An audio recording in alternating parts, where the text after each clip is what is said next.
Hey, yo, stop the beat a minute. I got something to say, Dre. I want to tell you this ish right now while this weed is in me. Some of you guys are just terrible. You're scoundrels. Dastardly. You say Crawford is the GOAT, but then you try to stifle Jaron Ennis. Let's go. Hashtag unpopular opinion. Some of y'all have the most inconsistent, worst boxing takes ever.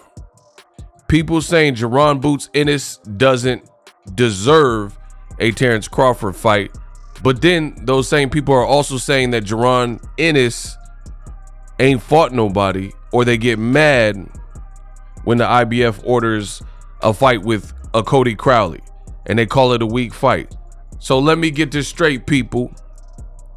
You're mad at the Cody Crowley fight, but you're also actively trying to prevent a harder fight, a proving grounds fight for Boots in the form of Terence Crawford by seeing him fight Terence Crawford.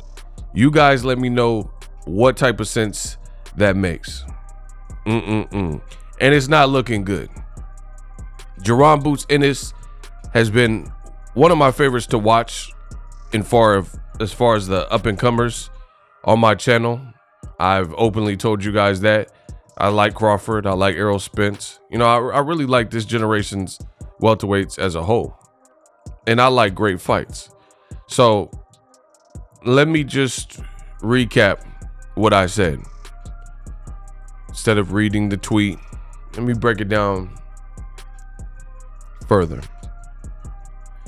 So a lot of boxing people, it's like, I feel like I'm to blame for this because I made this pop where just talking about boxing, you know, because keep in mind, when I started this, there weren't podcasts. Podcasting wasn't even a thing when I started. There was not even, when I started, YouTube, you couldn't even go live. There were no ways to even live stream when I started. In fact, I believe that I was the first person in boxing to even go live and live stream, right? Because the feature wasn't even rolled out, and YouTube had sent me an email at the time giving me access before they rolled it out to everybody, right? And, you know, me not being afraid of anything new, you know, I went after it and I did that. But I kind of feel like I'm to blame because I'm the best in the business in the history of boxing, and it's not even close. And I made it popular to get on mics and, you know, be in your house, be in your crib, talking boxing. But the problem with that is it's grown, which is not a problem, but it's grown to the point where there's people getting in front of their phones or their cameras or their microphones, and they're polluting the game. They're polluting the airwaves. They're not really talking about anything. So as it pertains to Crawford, I have the same question now that I've been asking y'all. Hopefully you can leave me an intelligent comment and answer some of these questions. So let's recap. Who do the Bud Buddies want to see Crawford fight? Because I'm hearing things like, oh, Crawford's done whatever. He's done enough. He can pick and choose who he fights. Not really. You know, he's not this monstrous Canelo, Floyd Mayweather type of A-lister. Like, you could say he's an A-lister. Okay, fine, whatever. But what I'm saying is he's not a blockbuster. He's not a pay-per-view attraction. Like, he's never done 1 million. He's not doing, outside of Omaha especially, these crazy live gates. And this is the thing. Y'all can't do this to me. I've been here. I've been to Crawford fights. I've always supported Crawford. I was at his fight with Postal. You know, I'm not going to lie to you and make it sound like the Postal fight was, you know, packed to the rafters. It wasn't. Crawford, amazing performance. Sharp performance. At that time, that was considered a very good fight, and he won, right? But we got to be real with ourselves. Crawford, how does he... The Errol Spence fight, that's another great win. You know, people have different concepts of what they think was wrong with Errol Spence, but nonetheless, Crawford, he pulled it out and he did his thing.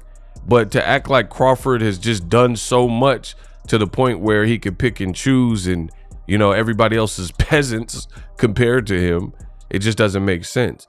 And in boxing, from my experiences, fan bases only do this when you are truly a certified threat. Like Canelo's fans do this all the time. The Cinnabons, the Canelo man fans, the Chupapi Muñeños, right? All the time you see this, right?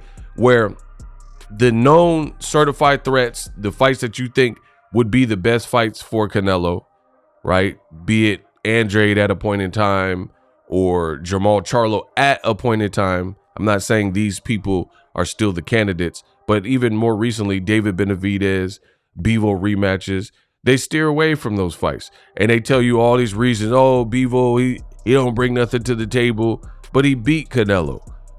So you would rather see Canelo fight Rocky Fielding than Bivol 2, than David Benavidez?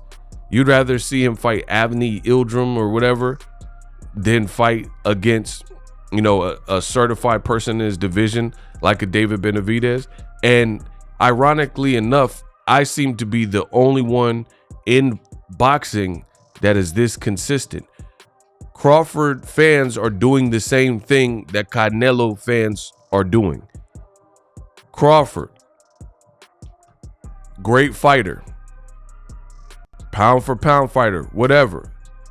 His options, based on multitudes of things that I don't want to even get into, but his options seem fairly limited because I don't think, like I said earlier, I don't think he's this big blockbuster ticket, right? Like a Canelo, like a Floyd or whatever. So Tim Tszyu, he's booked up. He's fighting Keith Thurman. I just seen Keith Thurman cut a video and he's like, check in my fight. You better not duck me, son. He's amped up for that. Crawford's team called out Tszyu. He's not available. He's fighting dang near April at the end of March 30th, my birthday month. Shout out to the Aries. He's not going to be available for Crawford, right?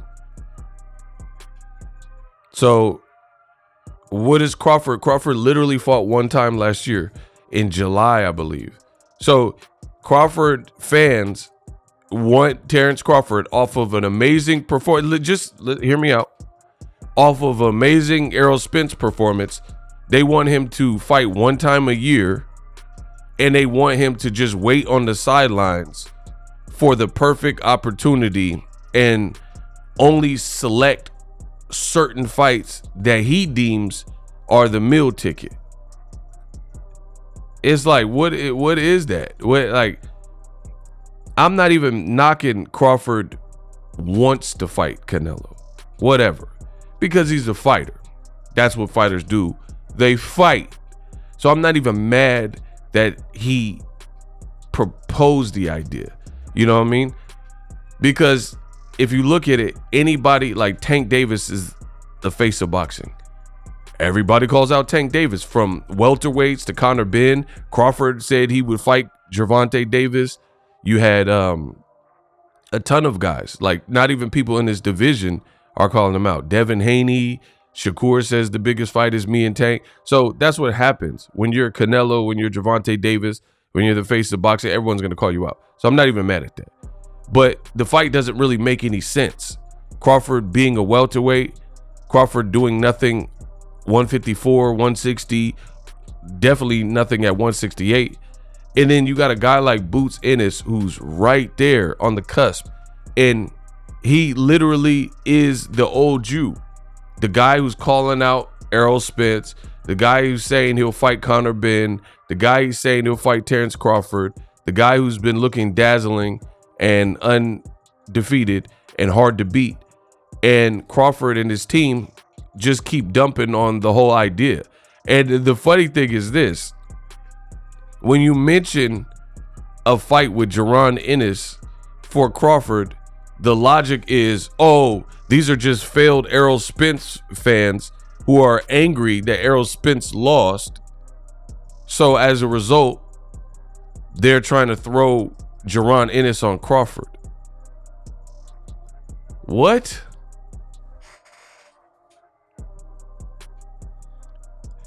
What? Like, this is a sport. What did you think was going to happen? Yes, you beat Errol Spence. So you thought you just beat one guy in a competitive sport and that's it?